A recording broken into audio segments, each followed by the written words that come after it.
Hello, bachcho, let's read this question. The question says a simple pendulum has a time period t1 when on Earth's surface and t2 when taken to a height r above the Earth's surface when where r is the radius of the Earth. The value of t2 by t1 is, तो यहाँ पे दो conditions दिए हुए basically, first condition और second condition. सबसे पहला चीज जो होता है वो होता है की कंसेप्ट, वो लिख देते हैं. की कंसेप्ट जो हम यहाँ पे लिख सकते हैं वो होगा वेरिएशन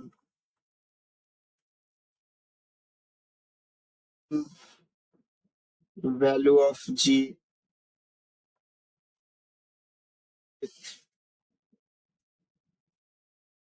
with height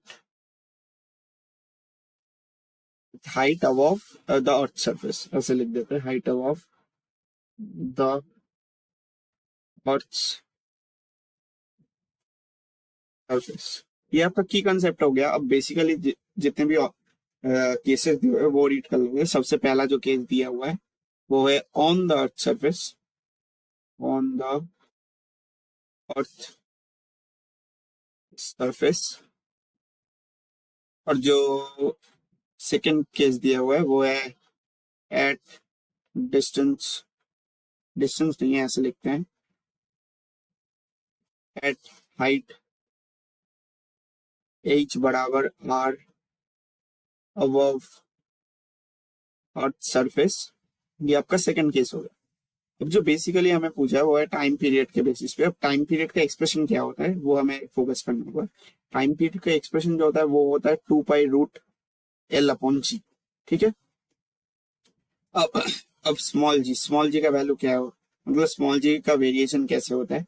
अगर जी का value G M upon are square. अब स्मॉल आर क्या है ये भी आपको समझना पड़ेगा. सपोज ये एक प्लेनेट है, ये आपका कैपिटल आर इसका रेडियस है और ये आर डिस्टेंस है from the centre of the earth. और ये किसी पॉइंट पे हम सपोज जी का स्मॉल जी का एक्सेलरेशन ड्यू टू ग्रेविटी निकाल रहे हैं. ये G M upon are square, small r square तब होगा जब आर इज ग्रेटर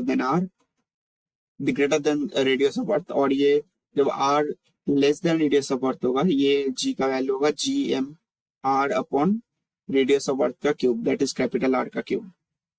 अब हमें जो क्वेश्चन में केस दिया हुआ है, मतलब फर्स्ट वाला केस में आपको समझ में ही आ रहा होगा. ऐसे लिख देते हैं g1 या g आप जो भी लिखना चाहते हैं. वो तो बेसिकली जो एक्सेलरेशन ड्यू टू ग्रेविटी का एक्सप्रेशन होता है वो है G M upon are square. और सेकंड केस में जो g का वैल्यू होगा वो होगा, अब देखिए इसमें तो ये फर्स्ट वाला केस है जिसमें small R is greater than radius of earth. इस हिसाब से ये G M upon are square. और आर अकॉर्डिंग टू क्वेश्चन जो स्मॉल आर का वैल्यू है वो होगा स्मॉल आर बराबर 2r, क्योंकि हमें पूछा है, दिया हुआ है at height r above the earth surface. तो ये भी आपका r हो गया. ठीक है, तो ये 2r हो गया. तो ये G M upon 4r square. तो ये अगर आप थोड़ा और इसको सिंप्लीफाई करेंगे तो ये क्या आ जाएगा g1/4. तो g2 का वैल्यू आ गया g1/4. और हमें निकालना है t1/t2, ये नहीं t2/t1 बोला है, t2/t1. सबसे पहला ये 2 pi root L upon g2 और 1 के रिस्पेक्ट में लिखेंगे तो 2 पाई एल अपॉन g1. तो ये 2 पाई तो कट जाएगा, रूट एल भी कट जाएगा. ये रूट g1/g2, g2 का वैल्यू दिया हुआ है g1/4. तो ये रूट 4 आ जाएगा, ये 2 आ जाएगा. तो ये t2/t1 का जो वैल्यू है ये आपका आ रहा है 2. So the final answer to this question will be option number D. Hope you understand the solution well and best of luck.